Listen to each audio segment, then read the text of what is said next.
We're rolling. Okay. This is an interview with John Brokaw, served in the United States Army.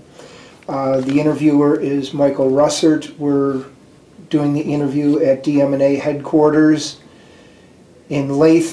It is February 12th, 2002, approximately 1 o'clock p.m. Okay, could you tell me a little bit about your background, where you were born and raised? I was born in Ithaca, New York, raised in Ithaca, New York, went to Ithaca High School, and entered the Army from Ithaca through the local Selective Service Board as a volunteer. Mm-hmm. How old were you when you enlisted? 23. 23 years old, okay. You selected the Army. Why did you select the Army? Well, at that time it was a situation where you went in for a year and you were supposed to get out. Well, it didn't work out that way, but that's the way it started. And you went in what year? 1940. 1940. November 30th, 1940. Okay. Where did you go for basic training? Fort Dix, New Jersey. Mm-hmm. And how were you trained? What was your... Well, basically we were assigned to the basic training, and when we completed that, we were assigned to C Company, 174th Infantry, which was a Buffalo and Niagara Falls unit, National Guard. Mm-hmm. Okay, and where did you go for any additional training? Not at that point. Okay. Now, why don't you tell the story about you were at President Roosevelt's inauguration? In the basic training, we had a situation where President Roosevelt was being inaugurated, and the parade was going down in Washington. And they wanted to have a provisional battalion of basic infantrymen, such as myself. And they started out with well over 400 people. But eventually they started coming down with measles, so we started having losses. And they wound up adding people and quarantining the whole unit so that we would have that many people. So we had people quarantined who actually had measles. And then they sent us to Washington by truck and put us in a schoolyard with a fence around us, keep us away from the other people. And then we went out for the parade. And we wound up actually parading behind a cavalry unit, which was not a lot of fun.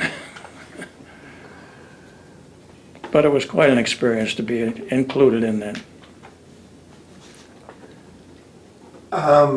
Okay, well, you obviously were in the service then. When did you learn about Pearl Harbor, and how did you learn about Pearl Harbor?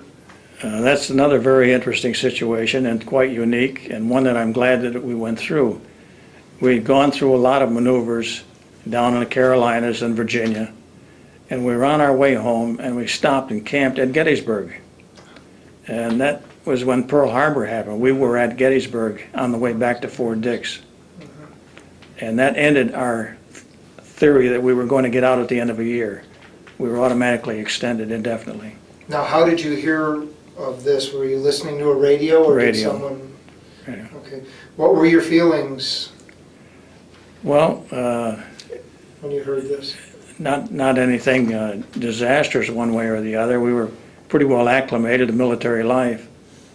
And I thought, if I was going to be involved in something, I'm glad that I went in early, because by the time that happened, I was then a sergeant. And I'd much rather be a sergeant than a private. Now, did you, after the war broke out, did you have any additional training? After the war broke out, in a sense, we convoyed all the way down the East Coast by 2.5-ton truck in the wintertime. And when we started out, it was below zero. And our truck, I happened to be with another sergeant, and we were responsible for all of the prisoners that were in the stockade at Fort Dix, that were going with us. And when we got into Philadelphia, the truck broke down. So it was very cold, and those steel beds on 2.5-ton trucks get very cold. Salvation Army came along, took us in, gave us something to eat and drink, and kept us there until the truck was repaired. And then we continued on to Camp Claiborne, Louisiana. And from Claiborne, eventually, after a short period of time, we wound up on trains and headed for Fort Lewis, Washington. So I was assigned there initially to patrolling along the Straits of Jean de Fuca. And after that, before we left there, I was assigned to a reception center, training new people who were just coming in, which was quite an experience. We had a lieutenant with us by the name of Mulholland from the Buffalo, Niagara Falls area, and he really taught us what leadership was. We were in the barracks one night, and we had a lot of people. Some of them were Indian extraction, American Indians, and they were having trouble with some of the fundamentals, simple like falling down with a rifle and going into a firing position. And he did it with his dress uniform on, and those floors were oiled. He took a tremendous risk of injuring himself and ruining his uniform, but he did it. And from that point on, those people would do anything for him. And to me, that was real leadership. And all he had to do was ask and explain. Didn't have to go into much detail, but he got everything that he wanted from those men. So from there, I went back to the company, and I was selected for OCS at Fort Benning. So I went down there with winter uniform in the summer, and I got down there, and about 80% or so of the people that were graduating from OCS wound up going to Africa. And I was going with a girl at that time from Trenton, New Jersey. So I wrote to her and I said, we'd been going together for about a year. I said, if you come down here, we'll get married, because I think I'm going to Africa. So she came down and we got married. And after a week, I sent her home, because we had mandatory evening classes as well as daytime classes, and I never got to see her except on the weekend. So I sent her back home, and then I told the company commander that I got married. He was a little bit flustered at that because nobody asked permission. And he says, well, where's your wife? I says, well, I sent her home so I could study. And he's fine. I think that saved me, because otherwise I might have been thrown out. So you were an officer? I got an infantry commission at Fort Benning. Mm-hmm. And then where were you assigned? I was assigned to the 184th Infantry, which happened to be in the Presidio of San Francisco. We were there. I took my wife with me, and I left her in a hotel in San Francisco with not a lot of money, and I had no idea where I was going to go, whether we were going to stay there or move someplace else. It turned out that we were sent to a small town called Clyde, just south of San Francisco, about 40 miles. And I called her and told her, this is where I'm going to go, and catch a bus and come down. And she was about out of money. So she says, if you hadn't called today, I'd have been on a train going back. But she went to Clyde, small town, and we did patrolling from there and stuff like that. And from there we went to Fort Funston, which is just outside of San Francisco. And she got a place on the beach, so we were not too far apart.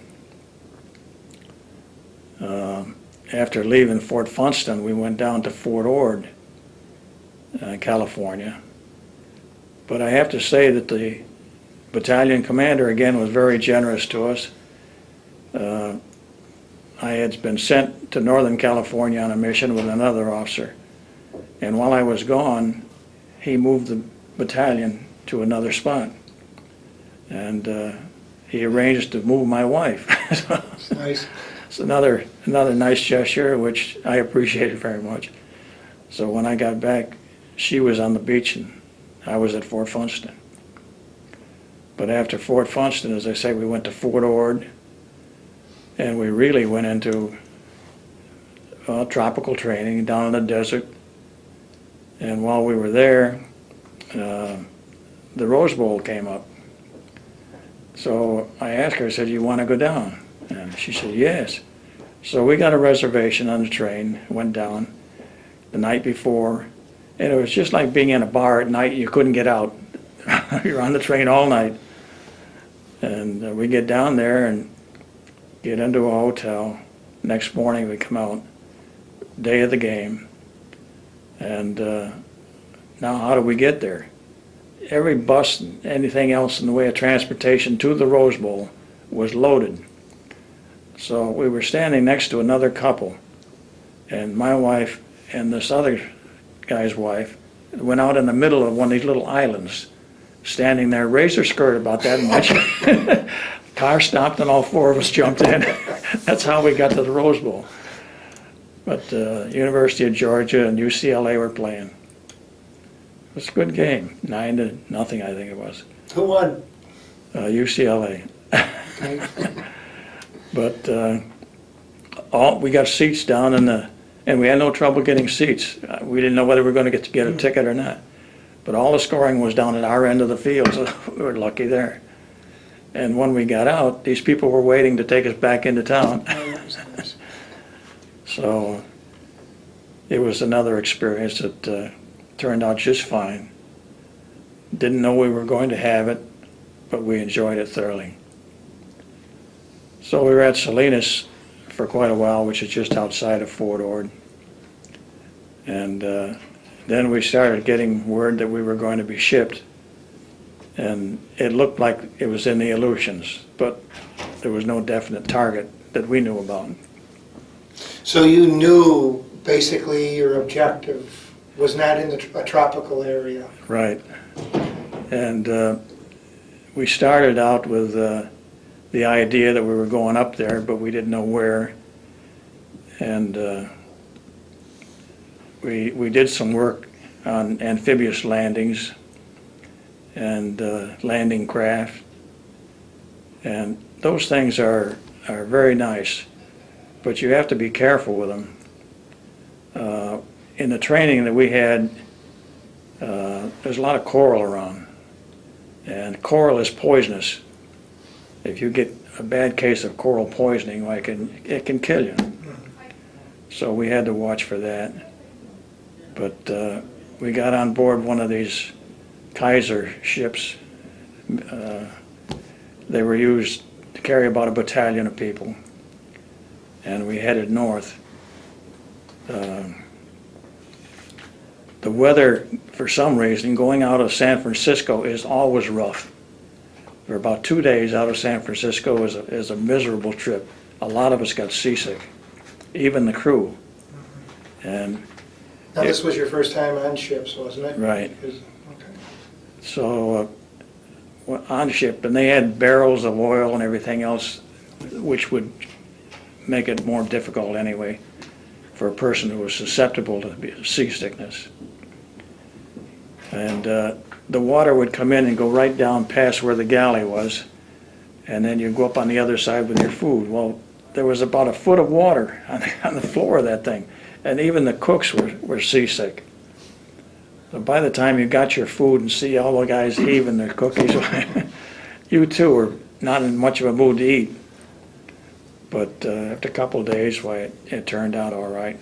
And we wound up in Ithaca, a smaller island, just further inland along the chain.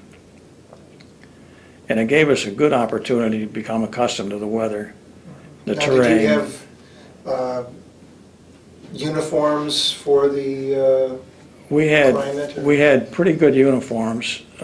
We didn't have the boots at that time, but I had a couple of good sergeants, and we found out that there was going to be take them over to the supply area. And I said, all right, look around and see what they got. They found boots. These mucklucks, they are a really good boot for that type of climate. So they wound up securing enough boots for the company and hid them. So we were the first company to get the boots, and then when we got ours, they had to issue all of them right away. But if you didn't have that sort of a boot, why your feet would become waterlogged, and you'd have a lot of frostbite as a result of it. And that happened to the people who went into the first island up there.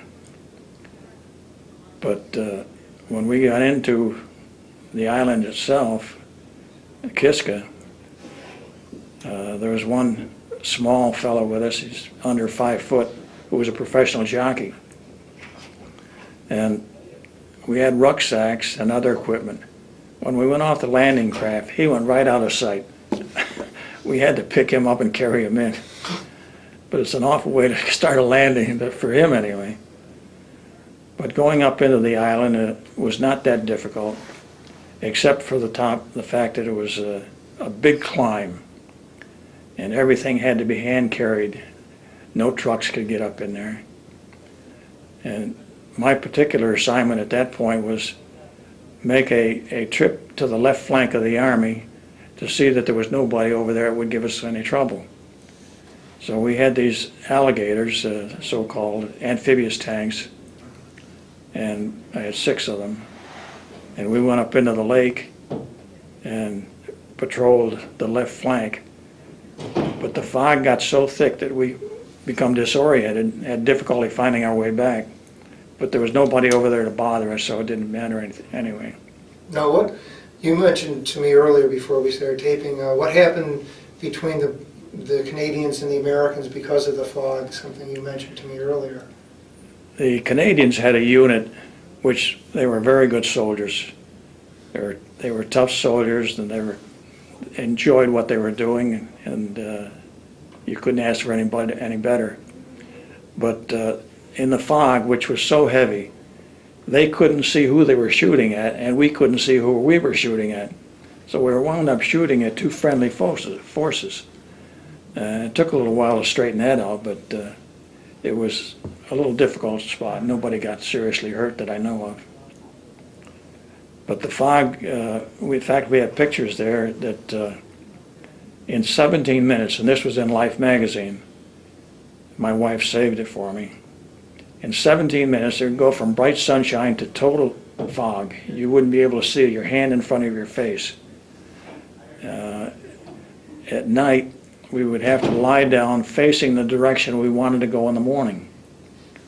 We didn't have a lot of night up there because it was that time of the year. It was more daylight than anything. But you had to stop and rest once in a while. So the fog was a real hazard. We actually had no trouble with getting up where we wanted to go, except the arduous task of carrying the equipment up. Everything that we wanted had to be hand carried. All of the smaller track vehicles that we had, they had called them weasels, made by Studebaker, and they were not very heavy at all or durable. The tracks come off, the tracks broke, and they tipped over and everything else. So at the end of 2 days, we had no weasels. They were all shot.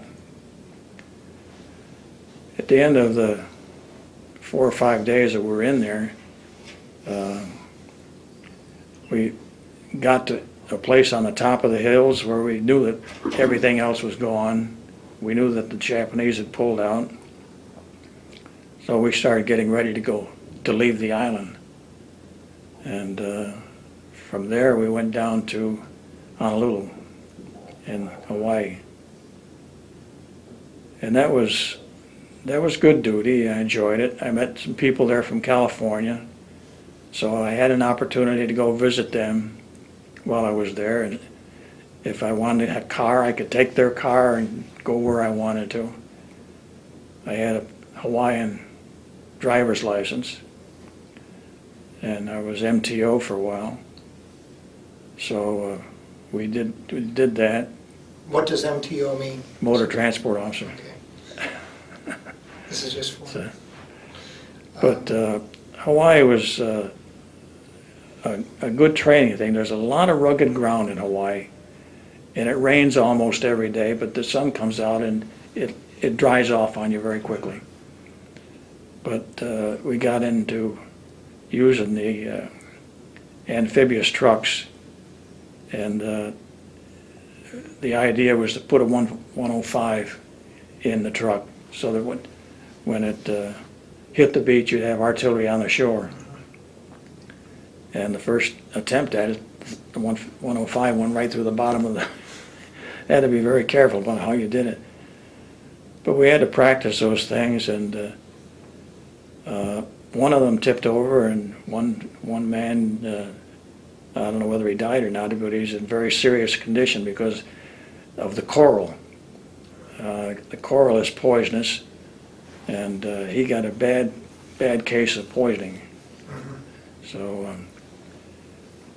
but I think during the time that I was in the Army, I spent more time on ships than many Navy people because of the practice landings and transporting from San Francisco to the Aleutian Islands, to the Hawaiian Islands, to Manus, and down to Leyte, and to Okinawa and Korea, and back to California again. But how long were you in Hawaii? we were in there about a year before we wound up going to Kwajalein. Kwajalein is a kind of a horseshoe type of an island, and very flat, obviously, because it was an atoll. The forest, or the vegetation there was primarily coconut trees, and it was one of those things where when we made the landing, it was Could very you tell well. me the date of your landing there? I believe that was in February of 44, I think it was. But the nature of the landing, the way they set it up was we had air power to break down some of the things, and we had Navy power, and we took adjacent islands that were close to Kwajalein, close to the main island of Kwajalein, and set up our own artillery. And we used those as direct fire support. It was a very effective type of operation. We were told that you're supposed to finish the operation in 5 days, and we did, but they gave us pills to help us stay awake for 5 days because they wanted to get it out of the way. And we were told when we're done, we get out, somebody else comes in and cleans it up. But with all of the weaponry that was used, it made it an awful lot easier for the infantry. Not completely easy, but it was not as hard as it might have been. Everything was chopped up, and it was very difficult to see where your opponents were, or even keep in contact with your own men. Sometimes you can get lucky. I know we were moving one night, and I went down the road running to be sure that I had everybody out, and something says turn left. So I turned left, I don't know why, and just as I did, a tracer bullet went right down past my hip. If I hadn't have turned, for whatever reason, I would have been a casualty. And there were so many instances in the total career of combat where things like that happened that there was no rhyme or reason for it. But I wound up with only minor wounds and amoebic dysentery and coral infection. But the Kwajalein operation was, again, completed in 5 days, and the Japanese were very strong. They fought until the end. They killed themselves rather than be captured. Most of the people we captured there were Korean laborers that were assigned to the island. But you had mentioned to me earlier, how did the Japanese hide from the American Army? You told me about that. The Japanese used every conceivable thing, places you wouldn't imagine. First of all, the one that gave us the most problems, they would get up in a coconut tree in a cargo net and fire at you after you had gone past their position. And when you turn around and fire back, they'd stop firing and you wouldn't know whether you hit them. Because even if you hit them, they wouldn't fall. So we wound up blowing up the trees to get them down. And then afterwards, the government had to replace all the trees, I think. They would use the bunkers, and the only way we could get them out, we had interpreters, but they wouldn't all come out. So we would put in gasoline and ignite it with grenades to force it out or kill people that are in there. I don't recall anybody ever coming out of a bunker that we got into. They had some concrete ones, but we had some tanks that would blew them up pretty good, so we didn't have to worry too much about them. But we got off of there and got onto the ships. We're almost five miles out at sea, and you could smell the stench from the island because you're only 5 or 10 degrees from the equator, and that was very hot, and the bodies would bloat and burst, and it's one horrible smell that you never forget. But we were able to get in there and get out, do the job, and go back to Hawaii. We didn't know for sure where we were going to go after that for a while. But in the meantime, we picked up a battalion commander who was the best I've ever seen or ever heard of. He was a defensive tackle for the Chicago Bears with an ROTC commission out of Oregon.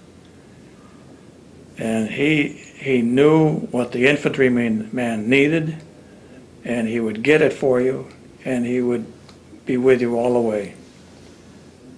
In fact, he was with me one time on Okinawa. I said, "Colonel, you better get the hell out of here because we're only 25 yards from that line of Japanese and we got a grenade fight between the two." He left. What was his name? Bjork. He was a professional football player with Chicago Bears. And we used to have, in fact, New Year's Day, we had a touch football game, our own little bowl game, you call it. I thought I could run pretty fast and pretty well because I had done a lot of track in high school and college. And he weighed about 250 pounds and I only weighed about 170. He caught me. I didn't think it was possible that he could catch me, but he caught me. And I hate to have him hit me. Fortunately, it was only a touch football. But after that, we got ready to go further down towards Manus and New Guinea. And from everything I've heard and read, and from people that I know that were there, I think New Guinea must have been the worst place in the world to fight. You had the enemy against you who was in strong defensive positions, and you had terrain against you, and you had weather against you. And at that point, there was no cure except quinine for malaria.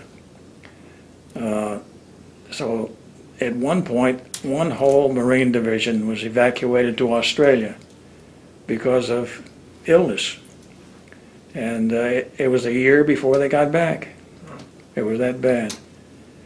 But later they come out with an Adabrin.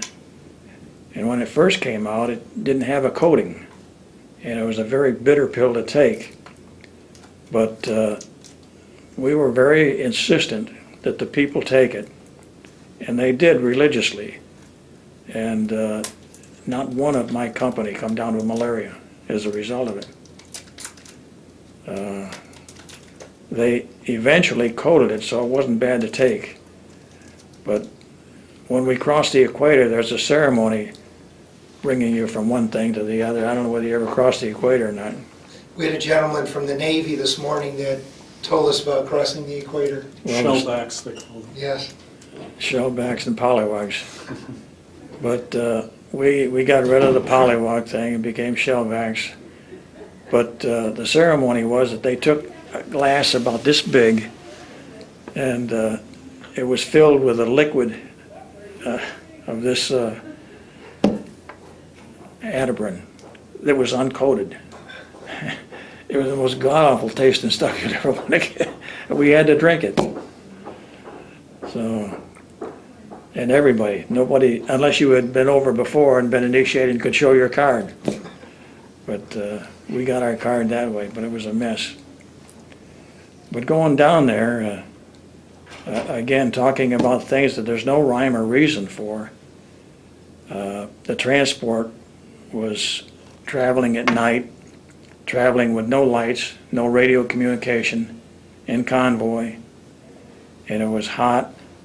So a lot of us went up on deck to sleep, and we were practically nude. And I was on the edge and had my arm hanging over the side of the ship. And something woke me up, and I looked, and about that far away was another ship adjacent to where my arm was. And nobody could signal anybody. Eventually we got the word back that there was a ship there, and they pulled away without hitting us. But it was so close that I could have lost an arm very easily. One of the accidents that happened that nobody's to blame for, but it does happen. We got down to Manus anyway and had a little time to swim and drink some 3.2 beer, which is always nice to have around, and it was 3.2 also. And we got on the ship, and then they told us there's been a change in plans. You're going into the Philippines. So we got new charts and everything, new landings. And in due course, we made the assault invasion of Leyte. And while we didn't have any trouble on the beaches, at least our regiment, up further north around Tacloban, they had a lot of trouble. But we got inland about 5 miles the first day. But and we had a road that would help. But the other regiment on our right, they ran into a lot of very deep grass, suffocating. And they lost a lot of people with heat prostration, that sort of thing. And you couldn't see where you were going or see what you were running into. In the tropics, you almost have to go until you hit something before you can find it. And that's deadly because somebody's always going to get hurt. It was difficult as an operation all the way around. We lost more people by disease and medical problems, heat, prostration, that type of thing, than gunshot wounds. All sorts of liver flukes, because you're in the water a lot. You never got to change your shoes or socks. And an infantryman always carries spare socks. So you know these things. But we got in about 5 miles, and I was able to pick up a Filipino guerrilla as a guy, use him as a guide. And he gave us a lot of information about where things were. And he stayed with me until we got out of his area. We eventually turned south, and that was out of his area. And you're almost, from county to county, you're running into a different dialect of the language. And he went back home. But he gave me a bolo knife, and it was very handy for cutting grass, you know, just to make a trail, because that thing was that long. It was a good knife. Real sharp steel. And cutting coconuts.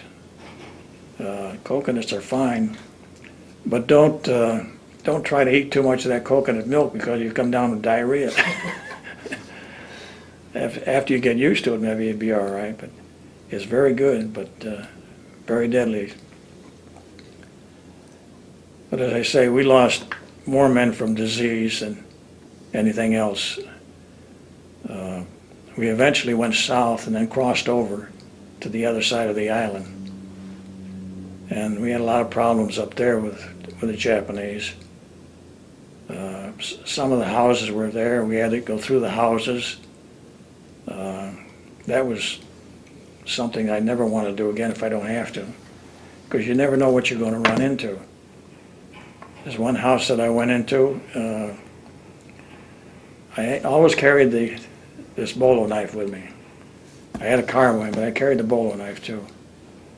And I opened the door of a bedroom upstairs, and I saw something in the way of a figure out of the corner of my eye. I took the bolo knife and I started to go like this to stab it. Well, it turned out to be a statue of Jesus Christ. And I was that far from sticking a statue with a knife. But you don't know what you're going to run into, that's the point. And it was that way all the way through. The Japanese fought very hard going up through there. They caused us a lot of trouble. The 77th Division, they made another landing in front of us by a town called Ormoc. And they cleaned that town out, and then they went on. But they left all of the booby traps around, which we were moving into that area. So I was involved in cleaning out booby traps that they had left behind, because there were tripwires, bouncing betties, and stuff like that. It was a very treacherous job, but you couldn't see them until you're right on them, because some of it was piano wire. What is a bouncing Betty? It's a bomb that they have that when you pull a trigger, the thing will bounce up in the air. Okay. So it was not a pleasant thing to get involved with, but we didn't get any casualties because we had 3 people, myself and 2 sergeants, which we knew what we were looking for. And it worked out all right. At the end of near the end of it anyway, we were in a company perimeter one night, and I come down with diarrhea. And it was a small perimeter because at that point, I only had 19 men left out of the whole company. And I took my weapon and a shovel and went outside of the perimeter to stay by myself because I was just miserably sick. It was going both ways, up and out, not down and out. Next day I got a hold of the medics and they gave me some paregoric and sulfaguanidine. Well, that eased it a little bit. Later on when I got home at the end of the war and I was going to school, I used to get a reoccurrence of it every year. So I told him what the history was. He says, well, what did the Army do? I told him. He said, we'll try that. I tried it. It didn't work. He says, all right, I tried their method. Now you're going to try my method. He gave me a stiff dose of castor oil. And I've never had any trouble since. He cleaned me out for sure, good. But it was the best remedy. I wish the Army had done it. So, anyway, we wound up leaving Leyte. How long were you on Leyte? Leyte was somewhere around 90 days, something like that, 80, 90 days. Enough to take a lot of your weight and energy out of you. And we were cleaning up and getting replacements and getting ready to go to another operation. And somebody found out that we were going to go into Okinawa. And believe it or not, this word got to people who had been in the company and been wounded and evacuated, and they were scattered all over the South Pacific. They hijacked or hitchhiked, you name it, any way to get back to the basic company so that they could be with the same fellows that they knew. And when you think about it, it makes a lot of sense. If they had stayed there, they would have wound up in a reception center someplace as individual replacements and then assigned to some unit that they knew nothing about and maybe didn't have the training that we had. So, Okay, well, we're going to stop here because the tape is running out. So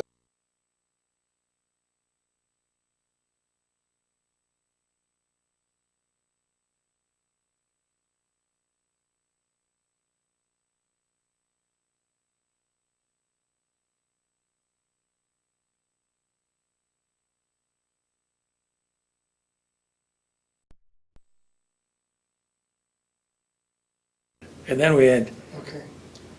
after Leyte, as I said, these people started showing up, and they were coming every which way to get back to their parent organization and be assigned to the people that they knew.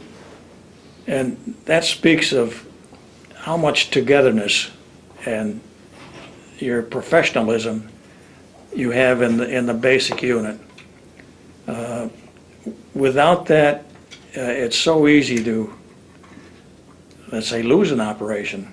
You just totally destroy, because you don't have the confidence in people next to you. An infantryman has to know who is beside him and whether he can depend on him. And if you can't depend on him, then you lose confidence and everything breaks down. But these guys come back, and when we landed on Okinawa, I had one guy who had a broken leg. He was still on crutches. We took him. He subsequently fractured the thing again, but we took him along with us. He wanted to go. We landed on Okinawa Easter Sunday, and there was no opposition where we landed. The Japanese preferred to consolidate further down the southern end of the island rather than try to stop us at the beaches. And maybe they figured they would lose a lot of people from our Navy and from our Air Force and what have you before we did that. But we wound up going straight across the island and then heading south. A Marine unit went to the north to clean that out, which was smaller units. But the island got progressively harder, and the main reason for that was Okinawa had been used as an artillery training area, and they had every conceivable spot zeroed in for artillery, and they had very good, very strong defensive positions.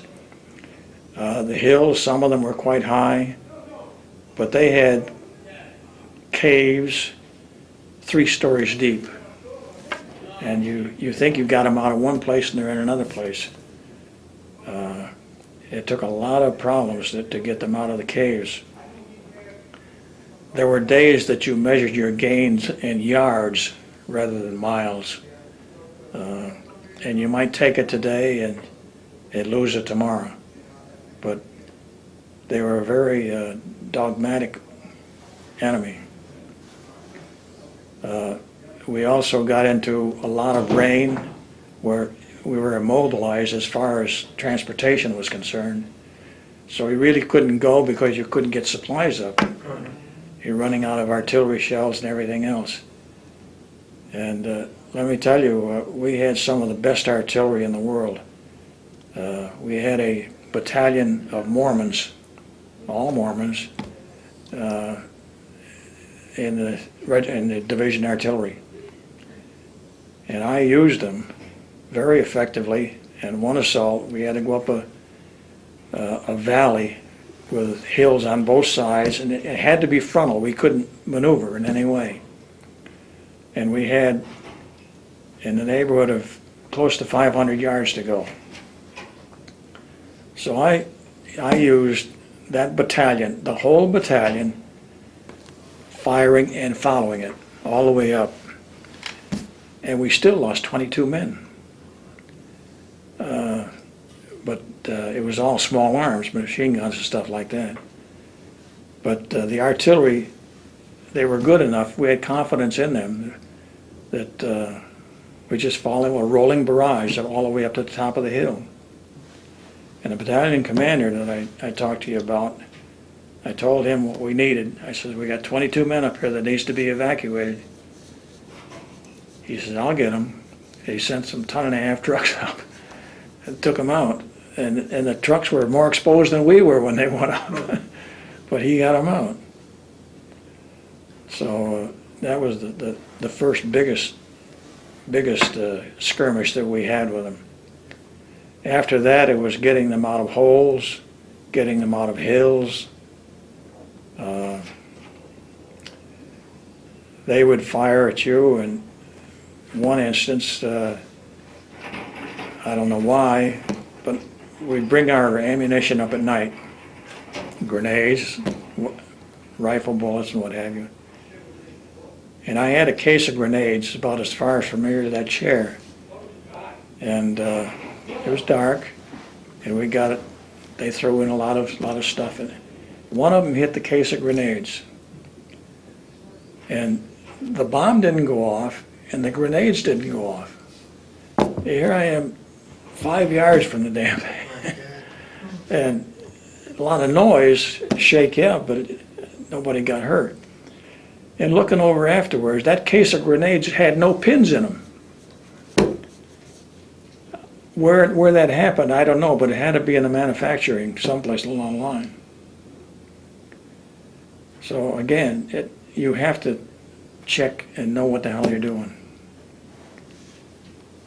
So a lot of little things like that mean an awful lot. We eventually went up to the end of the main Shuri line, they called it. Some people called it the Little Maginot Line. About 4 divisions, 2 Marine and 2 Army, tried to take it and couldn't. And they tried several times. And there was just no way that you could get it head on. So the Army commander and everybody down below him, including my battalion commander, had them together looking for suggestions. How do we go about breaking this damn line? And they fiddled around, and my battalion commander was going up and down, shaking his head, you know. He couldn't believe the nonsense, because they'd been batting their head there for days and days. And they noticed what he was doing. So they asked him. Colonel, he says, what would you do? He says, I would go up at night. This is something that we didn't do very often at night. And they thought about it, and they said yes. So Army commander says to the division commander, to the regimental commander, to my battalion commander, to me. And I got the lead job going through. But we went around the line.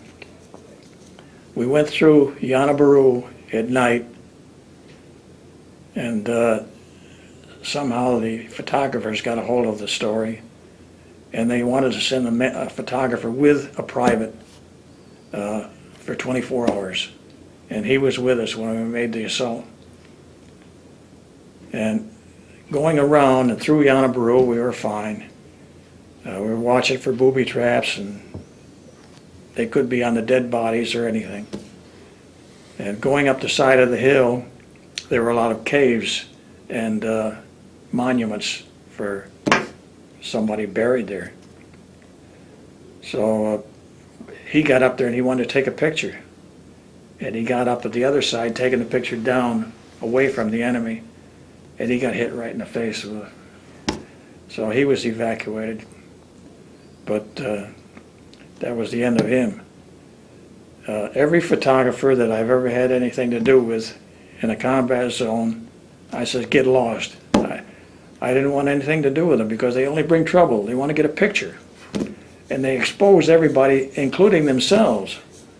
So they're nice guys, but I mean, I don't want to go with them, you know.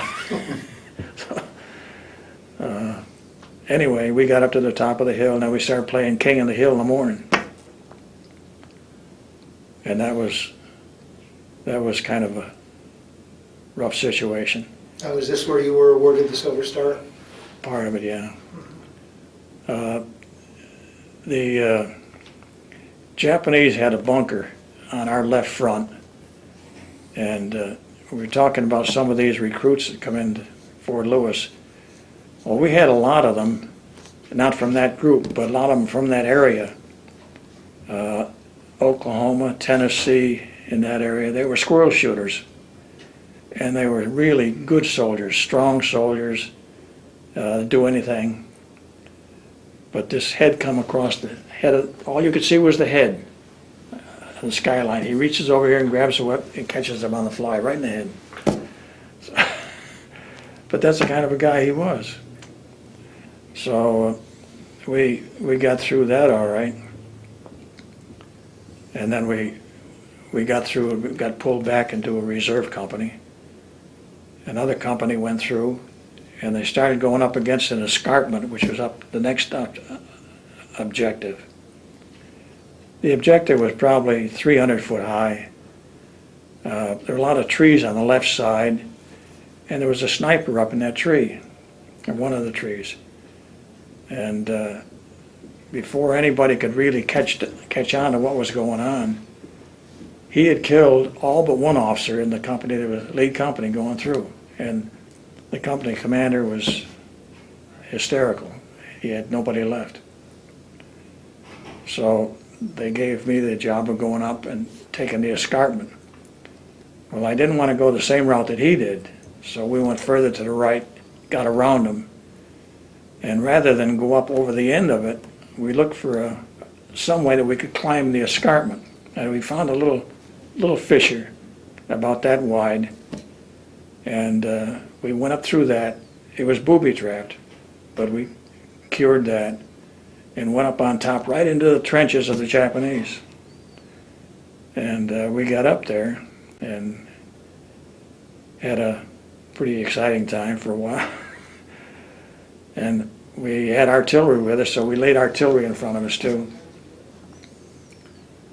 And that night, they had 3 counterattacks on us. We were in their trenches. They wanted them back. We used machine guns, we used flamethrowers, and flamethrowers were the most effective. And I kept moving it around so that they wouldn't know where it was, because they were trying to get the flamethrower. We withstood 3 counterattacks that night, and the next day they evacuated. They had enough. They went further back. But that was a miserable thing. They just kept coming and coming. We didn't know in the beginning, in the morning, we were scheduled to have an advance at 7 o'clock the next morning. But the battalion commander sent another company around our left and outflanked the position they had. And they went up, and it was foggy. At 5 minutes of 7, you couldn't see where they were coming. And I was all ready to say fire, because we were given the orders to fire in front of them. Out of the clouds came the company commander. And if we had fired, we'd have fired right into their company. But the timing was so close, it could have been disasters. But that's the nature of the beast sometimes. We had another incident. We had a mission of going down into a round hole in the ground. It was a huge hole. You'd probably put this building in it. But then there were tunnels that went out to the side. And we wanted to be sure they were clear. Well, I didn't think there was anybody in there, any Japanese in there. There might be some civilians in there hiding. But we couldn't find a way to get down from the top of it. We wound up climbing down through the trees, from the top down, and then going into the caves. And grenades went off. This one guy fell, startled, I suppose. He fell into an underground canal. We didn't know it until we got out that he was missing. I didn't want to go back in at that point. I figured he was a casualty. So we went back to where we were originally. And several days later, we went back down and looked for him. And he had fallen into this canal and come out on the other side and lost his bearings and didn't know where he was. So he'd been in there almost a week with only thing he had was water to keep him alive, and not knowing which way to go. He didn't want to go in there deeper because he'd get only lost further. But we got him out. But a photographer heard what we had done and wanted to take our pictures doing it. He wanted us to recreate this thing. I told him, no thanks. I've been down there twice and I'm not going again. So, but you ran into a lot of things that was the beginning of the breakup of the whole army, Japanese army. They fought well. They were good soldiers, but their leadership below the non-commissioned level was not that good.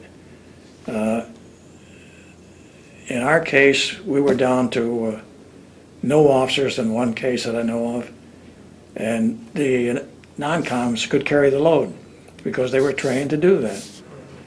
But the Japanese soldier was not, to our knowledge anyway, or experience. They were rugged and they stand a lot of tough times, but they were deficient, I think, in that category. So the units began breaking apart, and more and more you would see stragglers. They would come out and give themselves up. And when we got close to the end of the island, we knew that this was going to come, and I was the only officer left, and believe me, I was dead tired. The battalion commander How many said, days had you been in action? all told, about 40. That's a lot of days, because you don't sleep. You're working physically all the time. But he noticed that I was, having a problem, and he says, "I've made arrangements for you to go out here on this ship." He said, "I want you to go out there and cruise up and down for a while and take a look at this cliff, see what's on the other side of it, because that's where we're going to go." I got on the ship and went to sleep, but I never woke up until the time to get off. And he never asked me what I saw, and I never told him. But he was that kind of a guy. He sensed that I needed some help, and he gave it to me, for which I was forever grateful. Colonel Bjork, I love you.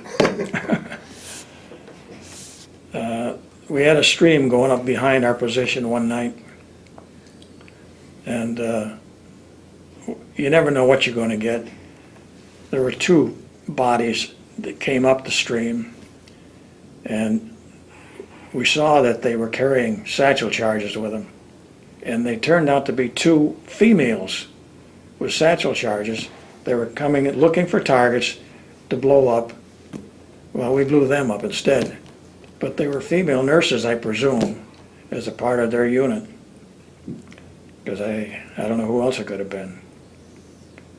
So you had everything under the sun. The last big place that was a problem was a hill with a lot of coral and apartments three stories high, where they could have supplies and where they had people and where they had ammunition and other stuff. There were little chunks of coral, maybe only as big as that chair.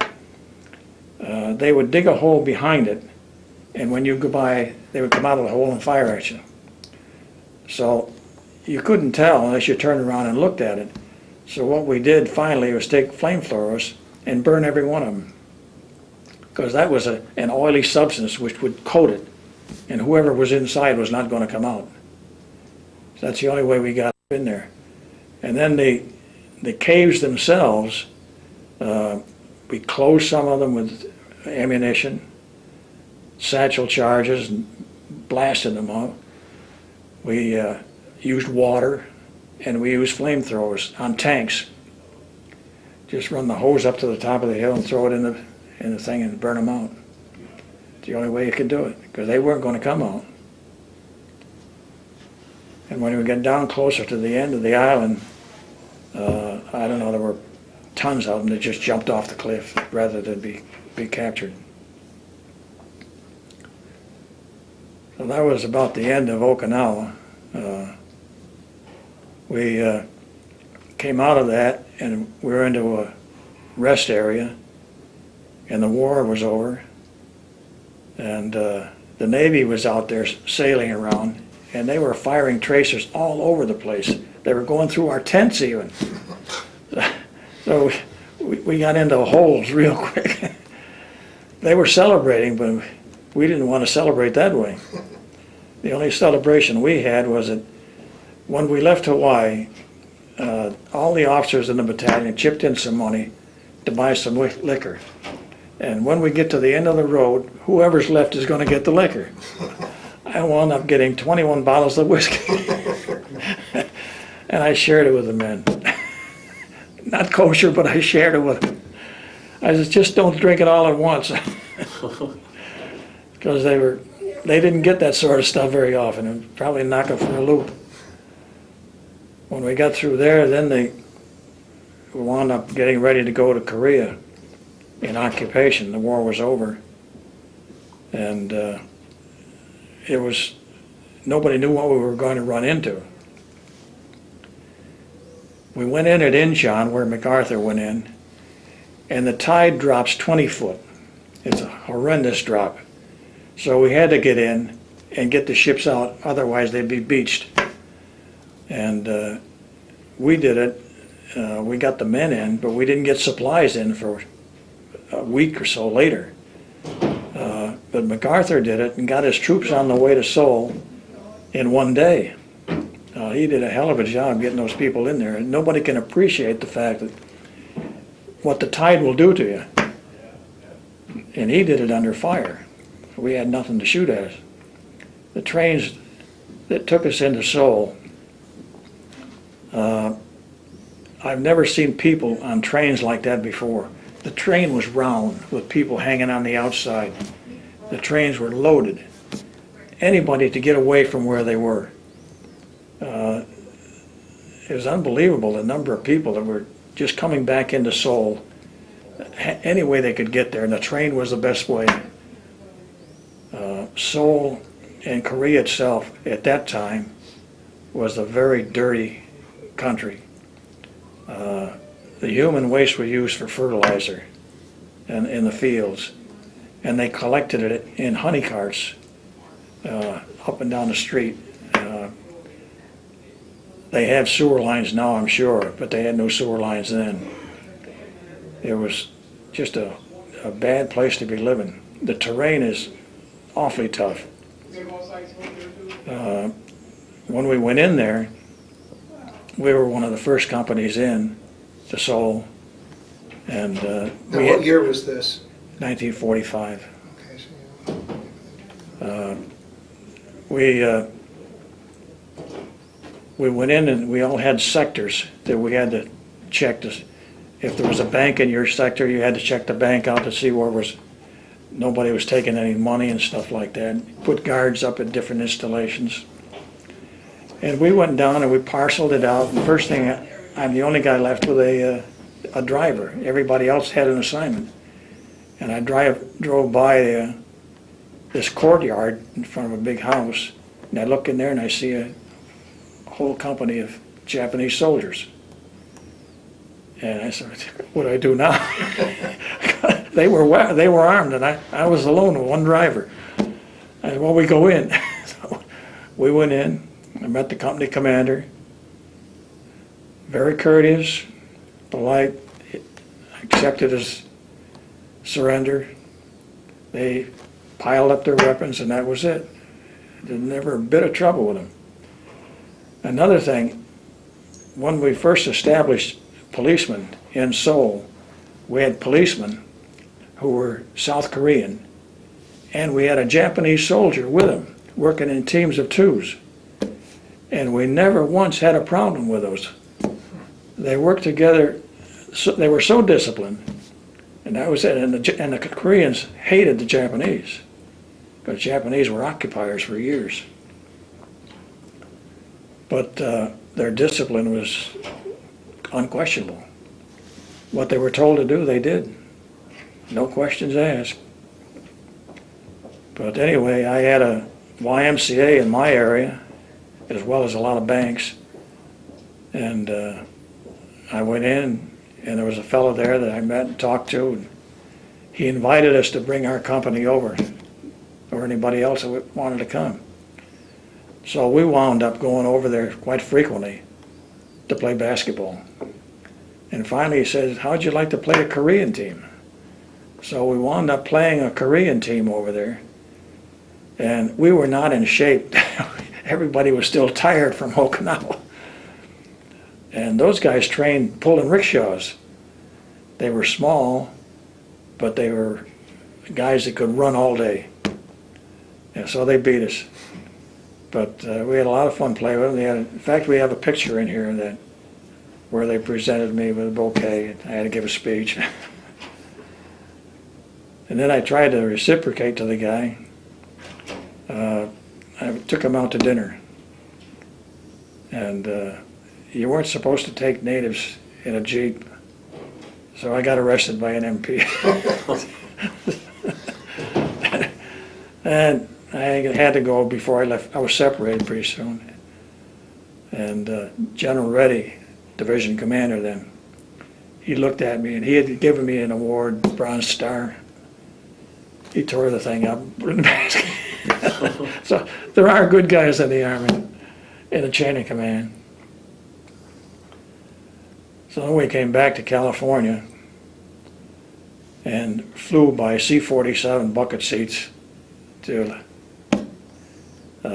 New York City, Jersey City, where the airport is down there. And my wife was from Trenton, so I called her and says, I'm going to be in. Told her what time the train was arriving.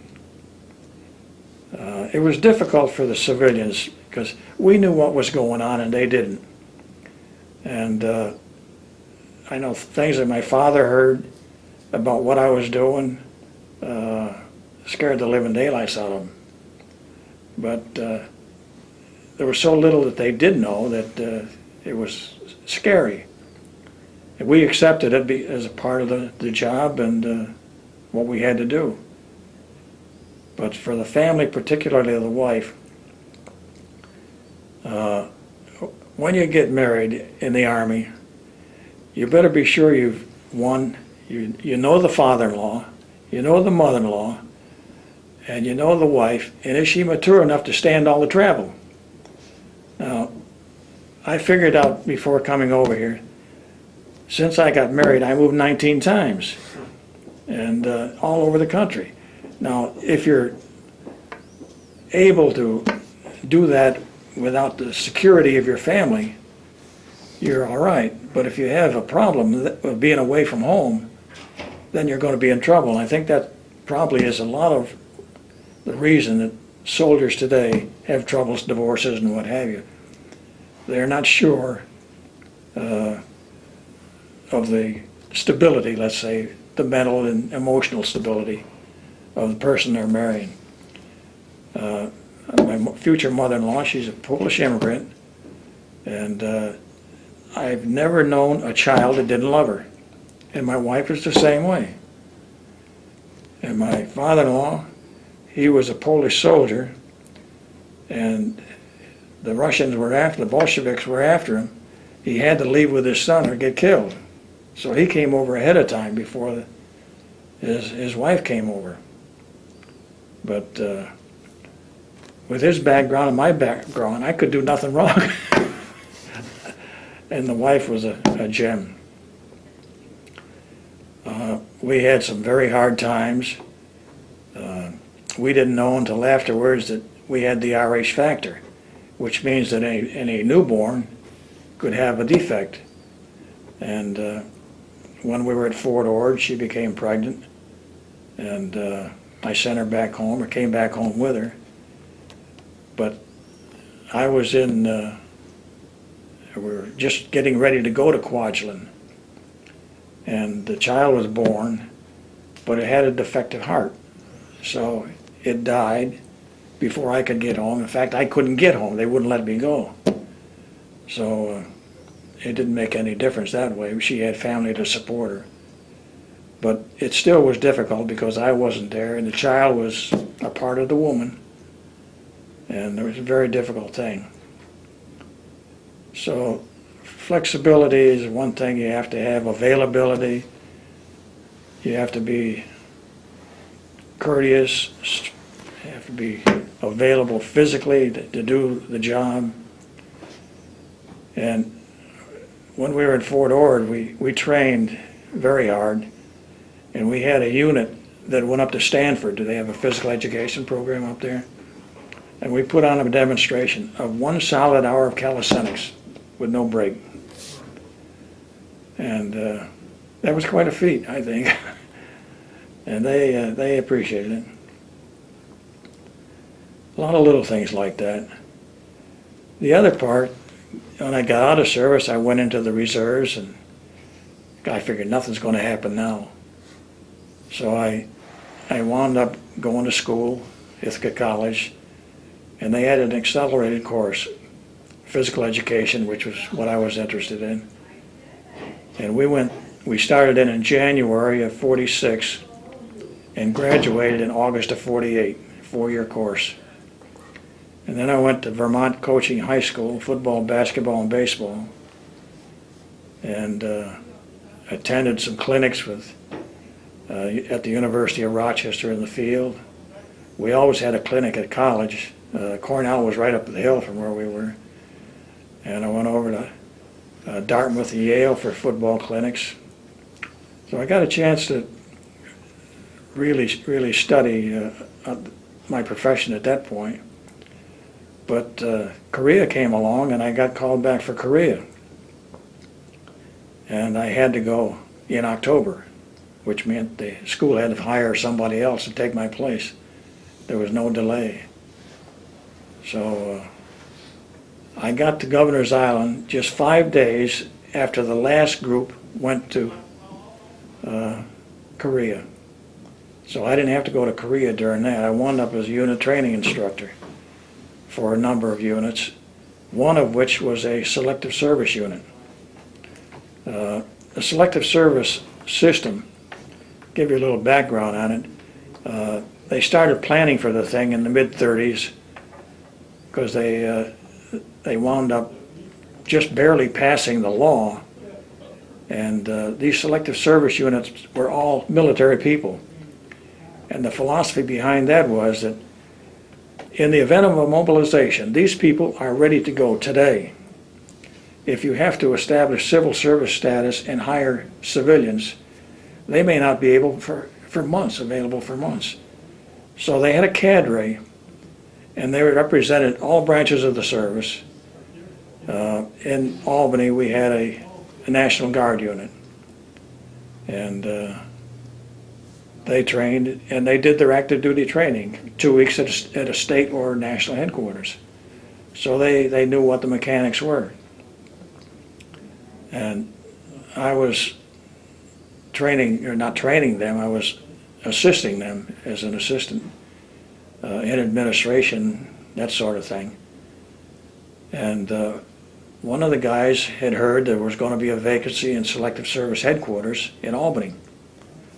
And he spoke to the state director, who happened to be an infantryman with experience in the Mexican War. And he asked me if I would come up and see him. He'd like to talk with me. So I went up and talked with him, and he hired me as to come on. So I went back to Ithaca, waiting for the orders. I got a call Friday. You don't know it, but you're supposed to be on duty Monday. So that's the way it worked. So I wound up as an operations officer for him. And that was a good experience. I wound up, my wife says you can take it if you're not going to have to be moved. So 17 months later, I was in Buffalo. And I wound up there for 11 years, which was not bad. And I wound up as a field officer out there in charge of Western New York. Now, what years was this that you were with Selective Service? It was Selective Service in 1952,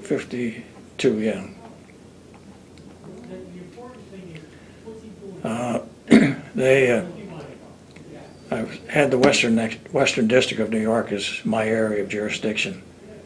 And when I came back in, I was state director, operations officer, and then I was deputy state director.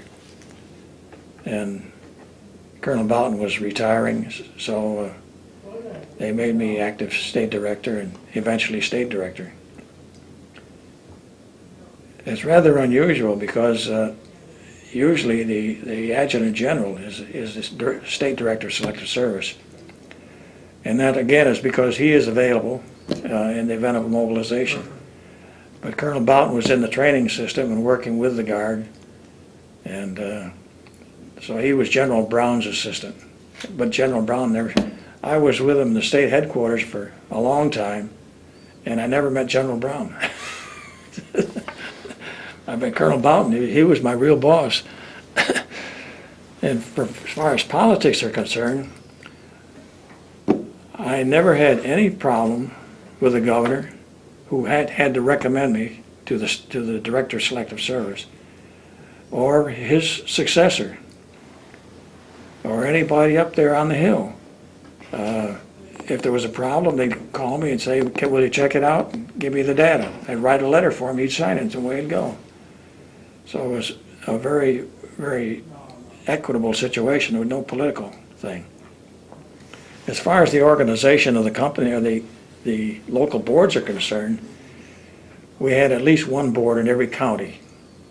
And New York City, originally, when they came out, they were a part of the upstate headquarters.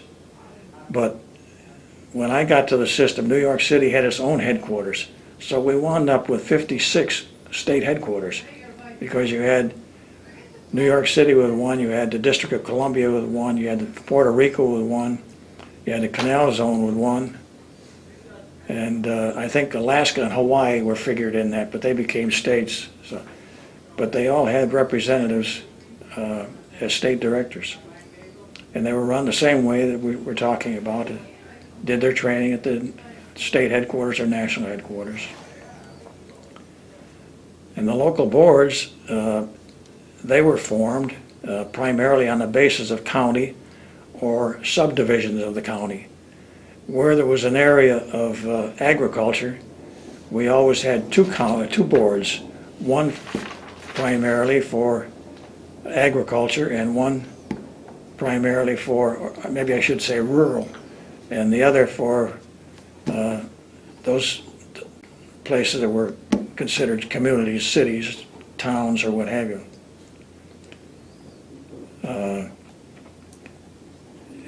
It got large enough in some of the bigger boards down around Great Neck and Long Island that we had 4 panels on one board. But the boards themselves were selected differently. In one case, where it was a very small area up in the Adirondacks, Lowville, the county judge made the recommendation as to who was going to be the chairman of the board and the board members. I don't know whether this would be legal today, but we always had them cleared by the state BCI to see whether there was anything there we shouldn't have. Now, what years were you director in New York State? From 1969 to 77 when they closed. So you did during the Vietnam era. So, Okay. but we had to assure that we would have a lawyer on every board. If there was industry in the area, we wanted somebody from industry. If it was primarily an academic thing, we would want somebody representing universities, industry, agriculture.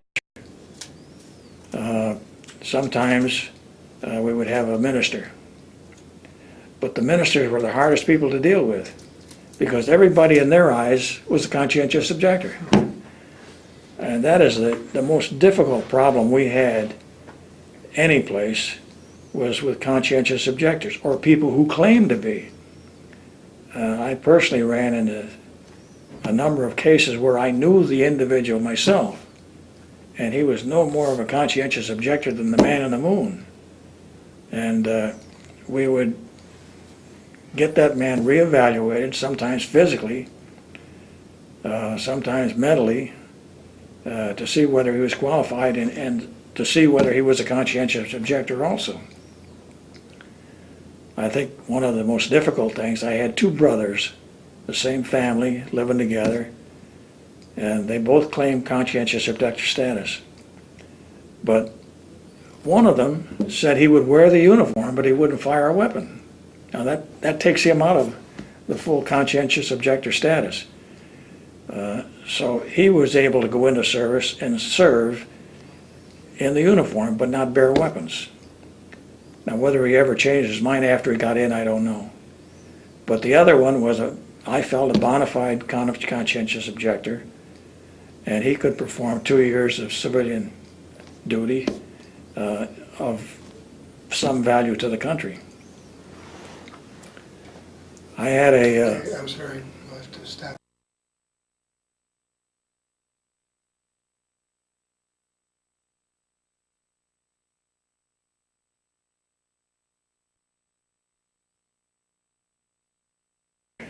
is a problem, because on, I believe, every college campus there was a group or a person who was trying to teach people how to become a conscientious objector.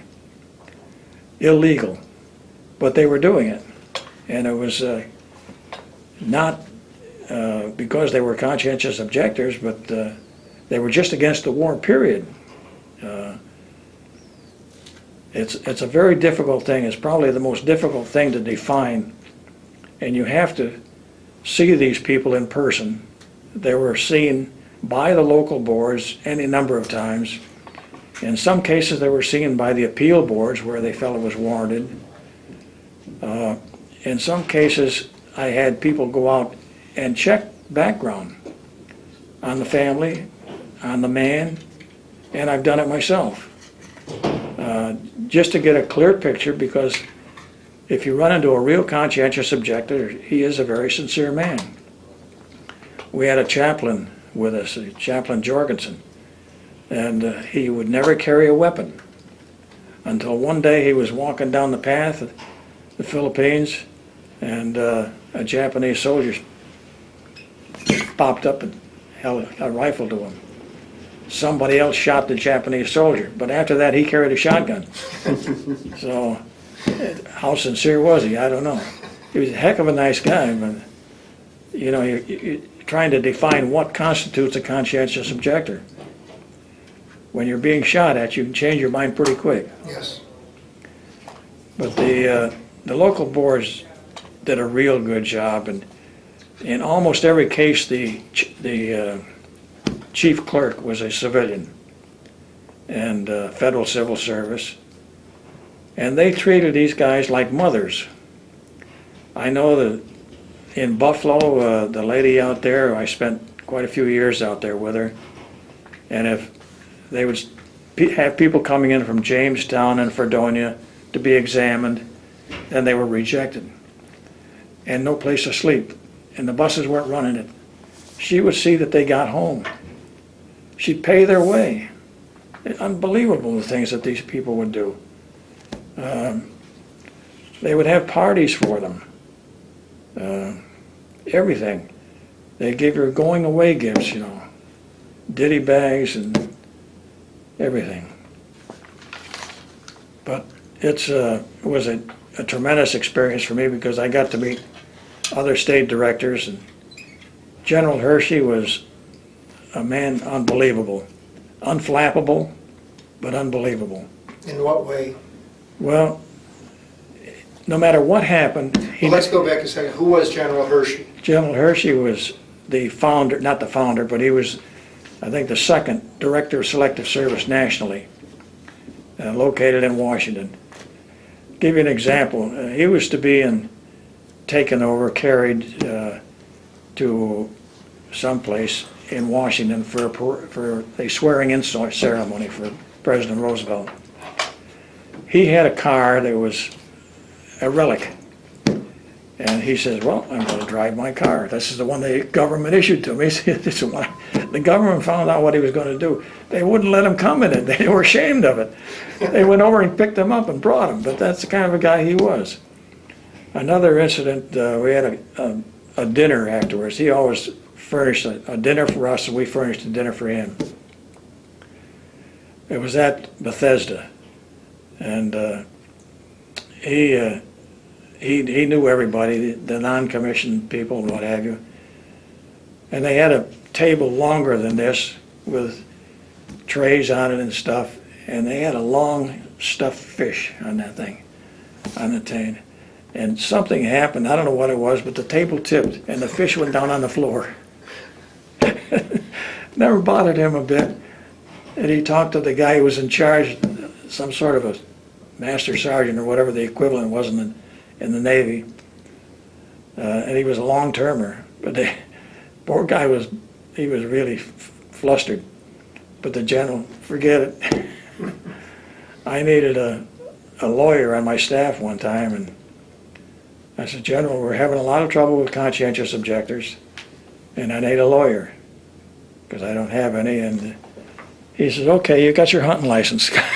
go get him. I can remember one where we had a state director was scheduled to give a talk to all of us.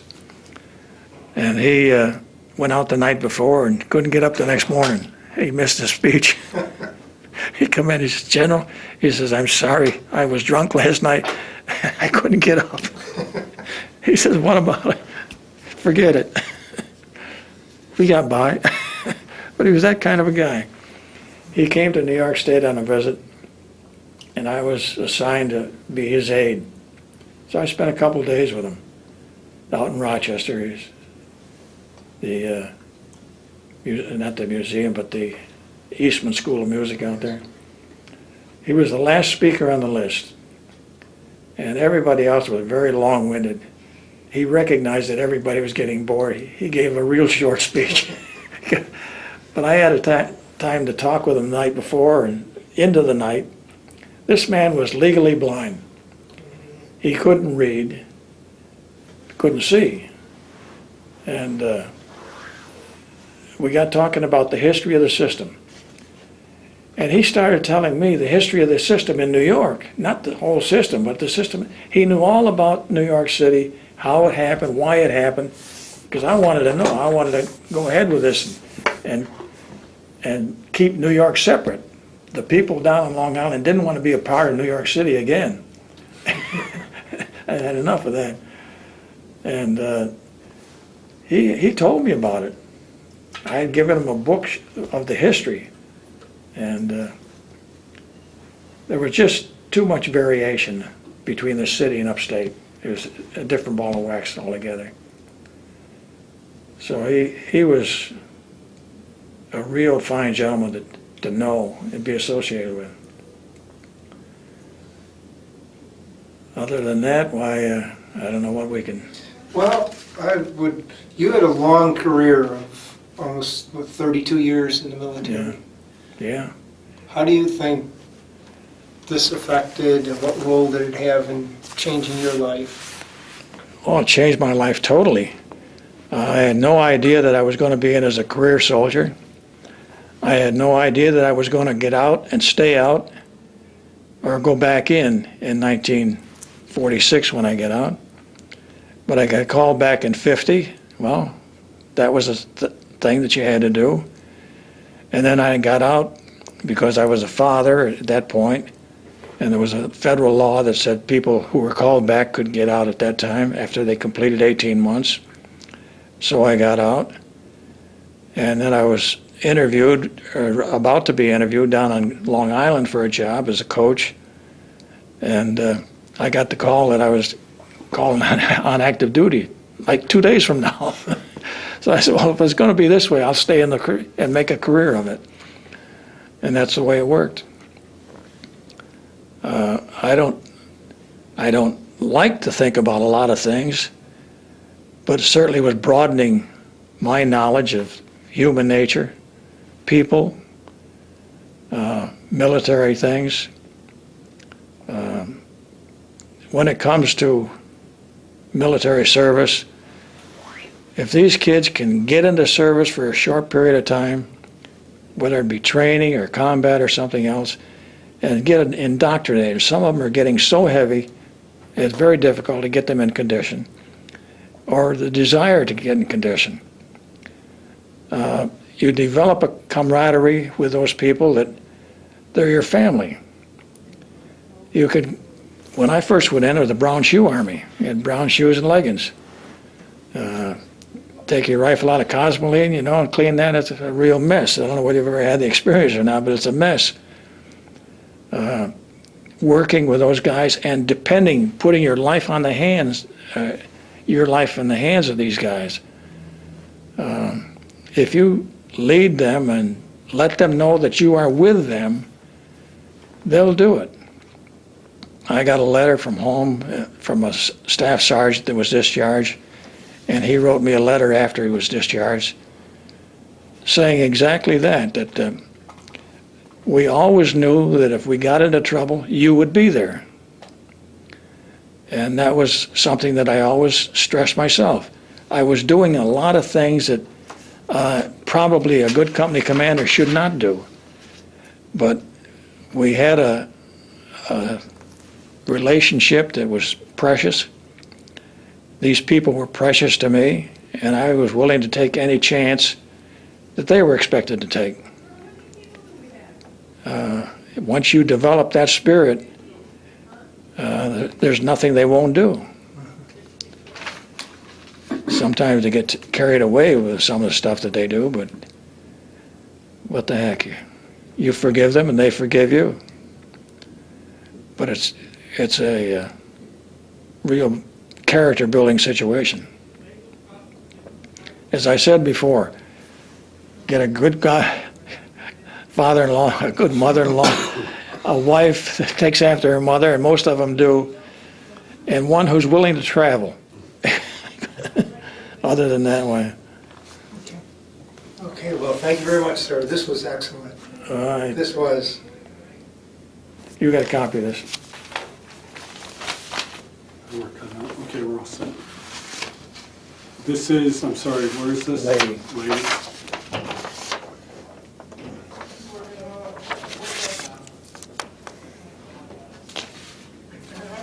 Okay, got it.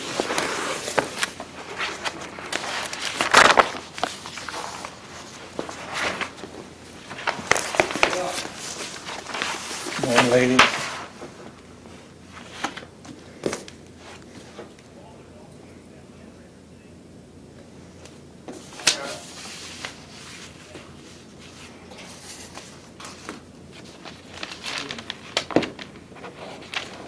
Okay, got it.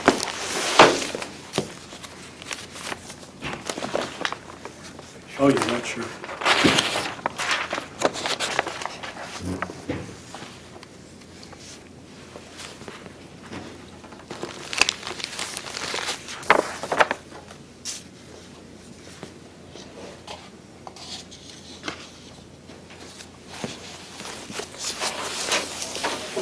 Okinawa.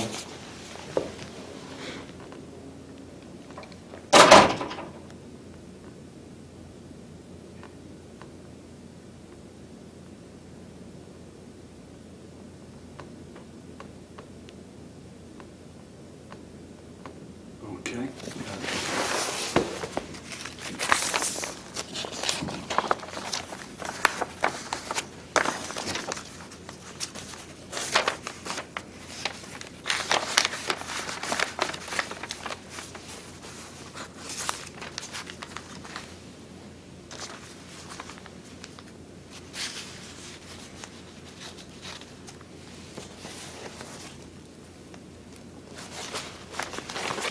Okinawa. I don't know whether we can hold that or not. Okay.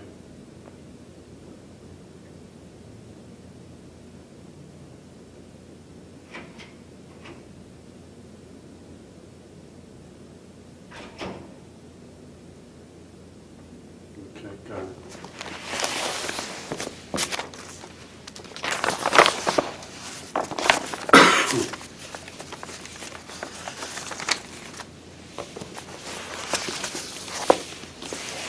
This is the private photographer was following for a day. Oh. Is that the fellow that was shot? No, No, I mean the photographer that, the photographer was shot, yeah, following him. okay, got it.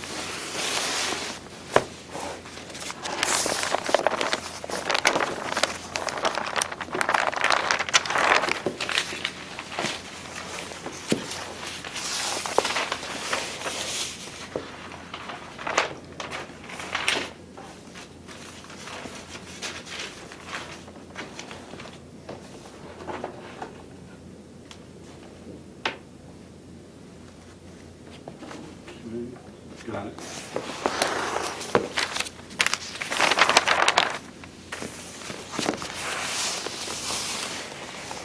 Okay, whereabouts is this? Okinawa. Still looking at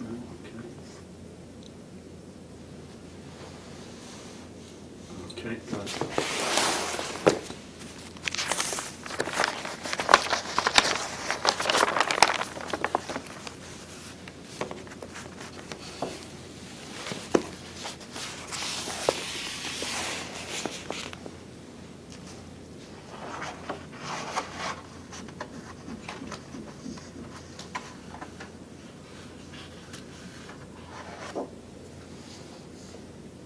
Okay, got it. And your wife put this book together for Yeah. you during the war?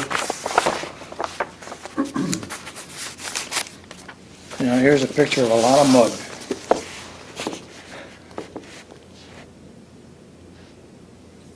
Wow.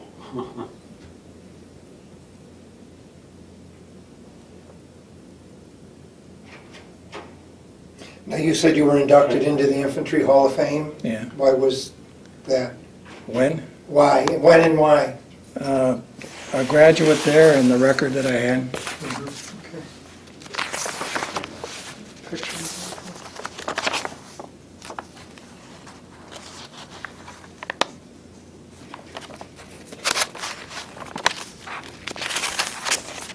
Here's one about Ernie Pyle.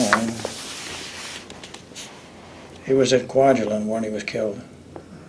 Not in the main island, he was in one of the smaller islands. I forgot that. Okay. He was a real GI reporter.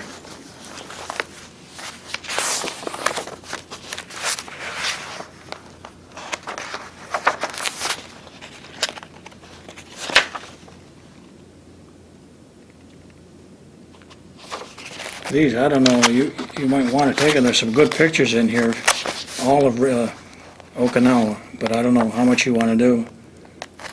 It shows a lot of pictures about weaponry, destruction, landmines, mud. If you'd like, I'd leave it with you and let you take what you want. And Oh, okay, yeah, why don't we do that? Give it back. We'll copy it and then we'll return it to Mail you. it back to you then. 'cause that's got a lot of bad in there. Here's one of the USS California, the only one with sunshine.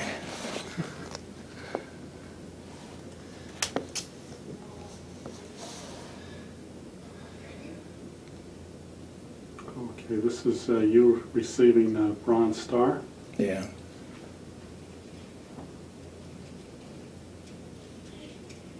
Okay. I didn't get the Silver Star until I got out.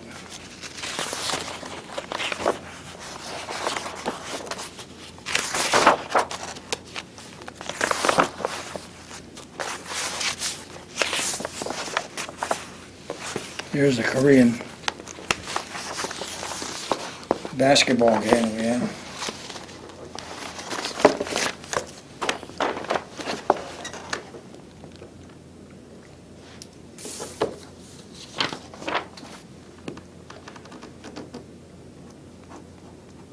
Now, are you in this picture? Yeah, Whereabouts? number 12. Oh, number 12, okay. Number 12, gotcha. Okay.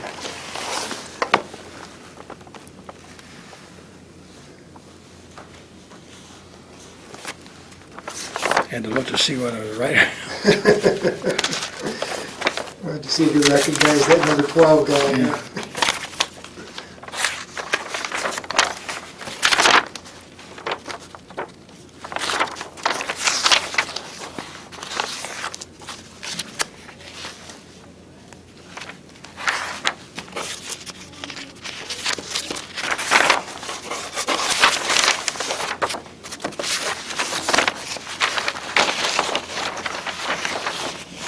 That's all I got there. Okay. Don't lose it envelope. And here's this. Okay. Okay. And one thing we'd like you to do, if you would please, This is a release form